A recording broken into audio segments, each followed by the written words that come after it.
Halo pemirsa, apa kabar? Senang sekali saya Raden Mardias dapat kembali menemani Anda dalam sebuah program talkshow yang syarat informasi inspiratif untuk Anda dan juga keluarga. Inilah Bincang Sehati.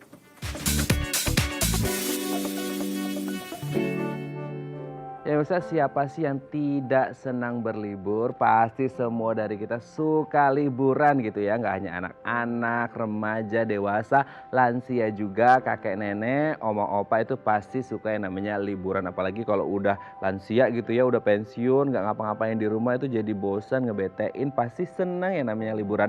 Tapi kalau khusus untuk lansia ini harus diperhatikan, tidak hanya menyenangkan, tapi juga harus aman apalagi di masa pandemi. Nah inilah topik yang akan kita bahas hari ini yaitu liburan sehat untuk lansia. Namun sebelum bahasnya kita akan membahas terlebih dahulu nih beberapa makanan atau minuman yang baik dikonsumsi oleh para lansia. Kita lihat yang pertama.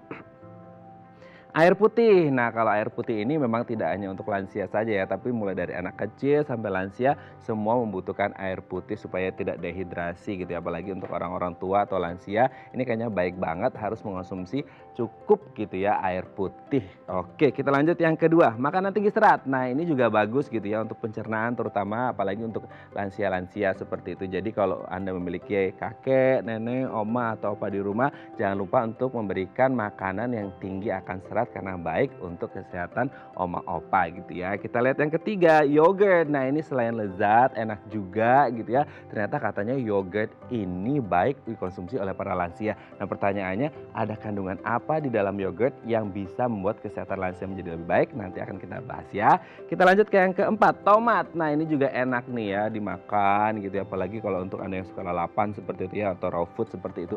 Nah katanya tomat juga yang memang mengandung banyak sekali vitamin ini baik dikonsumsi oleh lansia. Kita lanjut yang terakhir, kacang-kacangan. Nah kalau untuk orang-orang muda gitu ya mungkin kacang-kacangan ini kan banyak mengandung vitamin E seperti itu ya. Jadi memang baik untuk kesehatan terutama mungkin untuk kesehatan kulit. Nah terutama ini juga baik bagi lansia kalau dikonsumsi dan bisa memperbaiki kesehatan lansia meskipun degeneratif gitu ya. Tapi setidaknya dengan mengonsumsi kacang-kacangan ini bisa membuat lansia menjadi lebih sehat. Oke, itu dia tadi 5 makanan atau minuman yang katanya baik dikonsumsi oleh lansia dan kami akan membahasnya sesaat lagi. Tetap bersama kami di Bincang Sehati.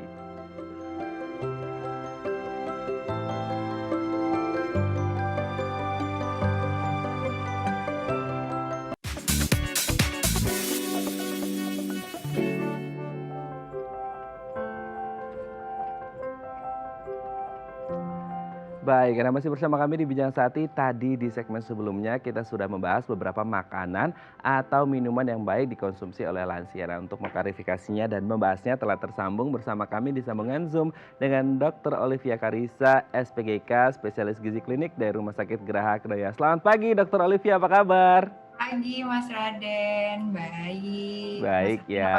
kabar? Baik, semoga Dokter Olive dan juga teman-teman di Rumah Sakit Geraha Kedoya dan keluarga juga tetap sehat gitu ya Dok ya. Dok hari Amin, ini terima kita kasih. iya, Dok hari ini kita akan membahas beberapa makanan atau minuman yang katanya baik dikonsumsi oleh lansia ya, apalagi di masa Eh, pandemi seperti sekarang ini gitu ya, di mana ya lansia menjadi salah satu kategori orang yang agak rentan gitu kan terpapar betul. COVID-19. Jadi mau tidak mau kita harus meningkatkan imunitas salah satunya dengan mengonsumsi makanan yang tepat dikonsumsi oleh lansia gitu ya. Kita lihat yang pertama, air putih. Nah ini nggak hanya lansia aja kayaknya ya, tapi juga semua dari kita supaya tidak dehidrasi gitu. Nah tapi kalau lebih spesifik ke lansia, air putih itu manfaatnya apa seperti itu dok? Oke, terima kasih Mas Raden. Jadi sebenarnya gini, benar tidak hanya lansia yang butuh, jadi tidak hanya oma opa ataupun kakek nenek kita yang butuh dari air putih. Mulai dari anak bayi sampai siapapun memang butuh air putih. Fungsinya apa? Karena sebenarnya gini, seperti yang kita perlu tahu bahwa komposisi di badan kita atau di tubuh kita ini sebagian besar itu sekitar 60-70% itu adalah air ataupun Oke. cairan. Jadi, kalau berkurang tentunya akan mengakibatkan berbagai macam timbulnya masalah. Salah satunya apa? Terutama pada lansia ya. Pada lansia ini sudah terjadi secara normal seiring bertambahnya usia, semakin tua usia seseorang itu terjadi penurunan dari fungsi salah satunya pencernaan misalnya. Jadi pergerakan ususnya terganggu, memang menurun fungsinya. Jadinya dan itu dibantu oleh konsumsi cairan ataupun air yang cukup. Selain itu, karena memang komposisinya 60-70% itu cairan, dibutuhkan kebutuhan atau mencukupi kebutuhannya itu untuk lansia sehingga bisa memaintain ataupun mengontrol fungsi dari tubuh secara seimbang. Buat apa saja? Untuk transportasi dari berbagai macam, udah capek-capek makan, tapi cairannya kurang, itu tidak bisa mengalir dia punya nutrisinya, jadi nggak bisa dipakai oleh tubuh kita. Terus, untuk juga sirkulasi darah. Pada lansia banyak biasanya yang sudah ada, penyakit-penyakit lain ya tentunya gitu. Jadi dengan bantuan air putih ini bisa diperbaiki juga Mas Raden. Lalu balik lagi ke pencernaan tadi, dengan konsumsi air putih yang baik, itu pencernaannya menjadi lebih lancar, jadi bisa terhindar mungkin dari konstipasi atau sulit BAB, atau pencernaannya jadi lebih baik, jadi terhindar dari diare. Itu juga. Jadi bisa menghindarkan dari dehidrasi. Dengan efek sampingnya kalau kita dehidrasi pada lansia, itu seperti bisa ya, yang mulai awal-awal tuh kayak orang bingung, orang linglung, sulit konsentrasi, fungsi berpikirnya berkurang, sampai yang paling jelek, paling buruk, jelas bisa mengakibatkan kematian. Atau fungsi lainnya bermanfaat juga untuk kulit, jelas. Pada lansia kalau dilihat biasanya oma opa atau kakek nenek itu kulitnya memang sudah kering ya Mas Raden ya. Jadi dengan terhidrasi dengan baik, dengan kecukupan cairannya dengan tercukupi, itu diharapkan fungsi kulitnya ataupun kulitnya jadi lebih baik. Dan juga penting untuk ginjal dan saluran kencingnya. Kalau tercukupi, itu akan lebih sehat dan juga jadi terhindar dari segala macam penyakit, dan jelas jadi fungsi daya tahannya juga membaik. Kira-kira seperti itu. Wow, penjelasan sangat luar biasa nih dari Dr. Olive ya. Bagaimana kemudian air putih yang kita lihat ya ampun sepele gitu ya, ternyata dampaknya sangat luar biasa baik, terutama untuk kesehatan lansia. So bagi Anda pemirsa yang punya kakek nenek oma opa, jangan lupa oma opanya dikasih air putih supaya tetap sehat gitu ya. Simpel, murah tapi manfaatnya sangat luar biasa masif gitu ya. Kita lanjut yang kedua, makanan tinggi serat dokter, gimana nih? Makanan tinggi serat ini sama air putih ya. Jadi tidak hanya lansia, semuanya juga butuh serat yang cukup. Berapa sih kebutuhannya? 25 gram. Aduh, 25 gram berapa sih banyaknya kira-kira? Sebenarnya seperti itu. Fungsinya untuk apa? Fungsinya dari si serat ini seperti yang tadi awal saya sudah katakan bahwa sudah ada penurunan secara normal pada lansia terhadap pencernaannya sendiri. Jadi memang kalau dikatakan serat ini pasti dikaitkan dengan fungsi pencernaan seseorang, tidak hanya lansia ya.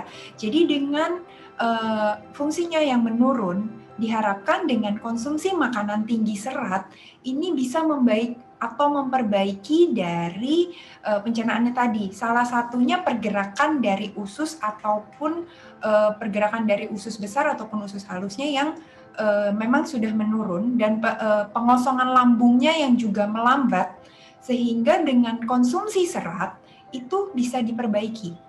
Jadi yang tadi terhindar dari konstipasi ataupun sulit BAB, juga bisa terhindar dari diare bahkan. Jadi dengan konsumsi serat nggak usah takut nanti malah jadi diare oma opanya, tidak. Jadi kalau seratnya sesuai kebutuhan, itu pencernaannya akan menjadi lebih baik. Selain itu, serat ini sebenarnya tidak hanya yang orang bilang, oh konsumsi sayur yang banyak atau buah-buahan yang banyak untuk mendapatkan serat. Jadi ternyata jenis serat itu tidak hanya itu Mas Raden. Ada serat larut dan serat tidak larut. Kalau yang orang-orang sering sebutkan di sayuran, di kulit buah, atau yang memang sulit dicerna, itu yang tidak larut. Memang bagus untuk tadi pencernaan tadi ya. Lalu yang larut ini fungsinya apa dan ada di mana? Ternyata makanan kita sehari-hari yang biasanya disuruh bilang, konsumsilah makan nasi merah lebih bagus daripada nasi putih. Karena memang lebih tinggi seratnya. Atau roti gandum lebih bagus daripada roti putih, karena memang kandungan seratnya itu serat larutnya lebih tinggi, ataupun oatmeal ya atau havermort Itu karena serat larutnya lebih tinggi juga, Mas Raden. Fungsinya apa? Bisa bantu kontrol dari lemak tubuh, kolesterol tuh yang katanya digaung-gaungkan jadi musuh besar pada lansia biasanya. Atau juga penyakit gula atau kencing manis. Ini juga bisa diperbaiki dengan konsumsi makanan tinggi serat sehingga bisa mengontrol dari gulanya itu sendiri. Kira-kira seperti itu sih, Mas Raden. Luar biasa ini penjelasannya sangat detail sekali ya dok ya. Kita lanjut yang ketiga, yogurt. Ini aduh lezat, Oke. enak. Ternyata ada manfaatnya juga untuk lansia. Gimana ini dok? Banyak sekali Mas Raden manfaatnya. Jadi yogurt atau dairy product, produk susu ini selain kandungan vitamin dan mineralnya banyak, dia itu juga mengandung protein dan yang terpenting dia mengandung probiotik. Probiotik pertama ya, fungsinya buat apa? Jelas untuk pencernaan. Memperbaiki bakteri baik di pencernaan. Balik lagi, fungsi pencernaannya sudah menurun. Kita harus memperbaiki menjadi terkontrol. Jadi yang udah jelek-jelek diperbaikin. Itu salah satunya dengan probiotik tadi. Lalu protein, fungsinya apa? Fungsi dari protein ini jelas biasanya untuk ototnya. Biasa pada lansia mungkin bisa dilihat udah mulai keriput, sudah mulai oma opanya ada sedikit lemaknya kemana-mana, ototnya berkurang seperti itu. Dengan konsumsi protein yang cukup di produk susu ataupun produk yogurt ini bisa membantu mengurangi kejadian kurang gizi ataupun sarkopenia. Jadi kurangnya massa otot pada lansia yang terjadi. Selain itu, karena memang mengandung kalsium, tadi ya vitamin dan mineral yang cukup, berbagai macam vitamin B, itu juga bermanfaat untuk apa? Salah satunya untuk kesehatan tulang pada lansia, di mana bahwa lansia biasa kita kaitkan dengan massa tulang yang berkurang.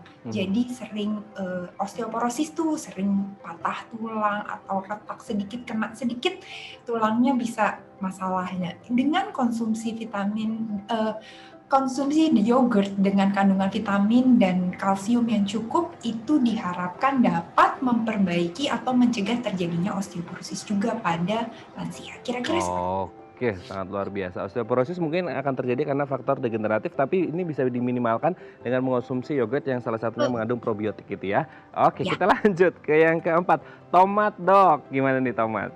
Aduh, tomat makanan enak ya, diapain juga enak itu sebenarnya. Yang perlu digarisbawahi, kandungan apa sih yang penting banget di tomat ini?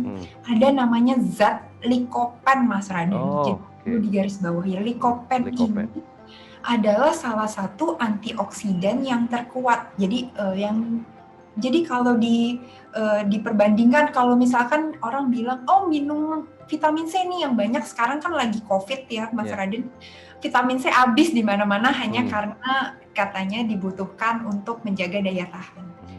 Dia kandungan antioksidan atau yang baik untuk menangkal radikal bebas ini, di likopen ini bisa 10 kali lebih kuat daripada vitamin C ataupun vitamin E sendiri. Wow. Jadi fungsinya apa dia? Pada lansia itu sudah memang terjadinya kayak peradangan, penurunan fungsi tubuh itu menurun semua. Peradangan-peradangan ini terjadi karena adanya memang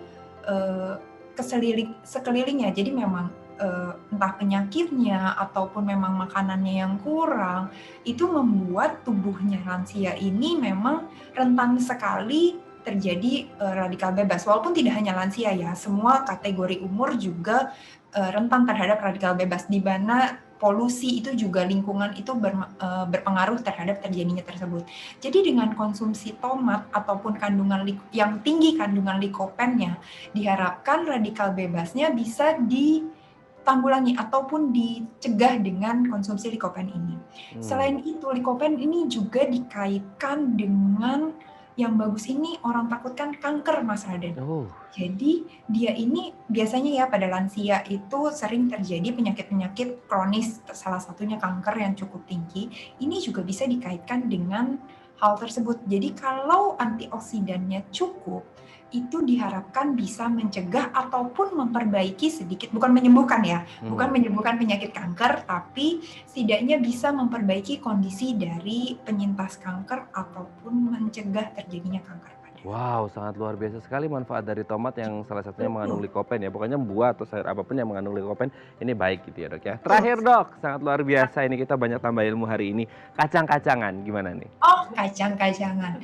Kacang-kacangan perlu digarisbawahi dulu juga, ini apa sih yang disebut kacang-kacangan? Apakah kacang tanah kah? Kacang hijau gitu kan? Jadi yang disebut kacang-kacangan atau nuts ini salah satunya mungkin yang sering orang tahu ya, almond Mas Yes. Raden, almond ataupun walnut, pistachio. Sekarang ini lagi banyak banget ya orang dibikin susu, dibikin apa gitu ya. Kandungannya apa yang banyak di situ?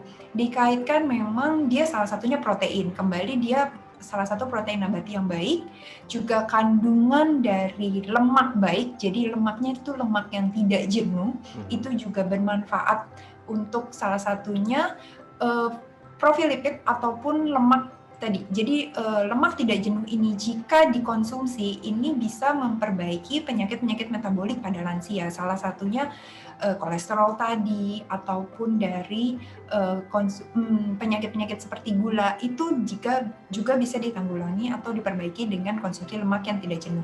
Dan yang perlu bermanfaat untuk lansia ini apa? Karena dia mengandung zat yang atau melatonin ini berkaitan dengan fungsi otak lansia. Jadi biasanya pada lansia ini sering terjadi penurunan daya ingat, penurunan fungsi berpikir. Dengan konsumsi kacang-kacangan ini dikatakan sekitar 1-3 sendok makan sehari, jadi 10-30 gram sehari, itu dikatakan bisa memperbaiki fungsi berpikir ataupun penurunan terjadinya demensia pada lansia.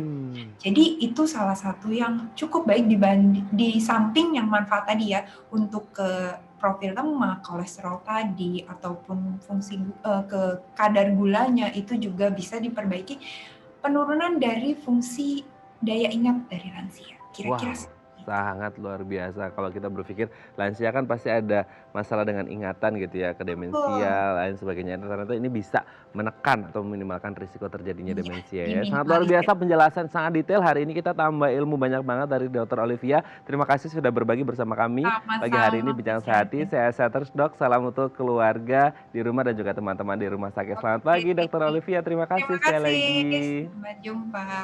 Sampai jumpa. Baik pemirsa, bagi Anda yang memiliki pertanyaan seputar tema kita hari ini, Anda bisa menghubungi kami di nomor 021 290 32 644 atau DM Instagram kami di @bincangsaatidayatv. Kami akan segera kembali.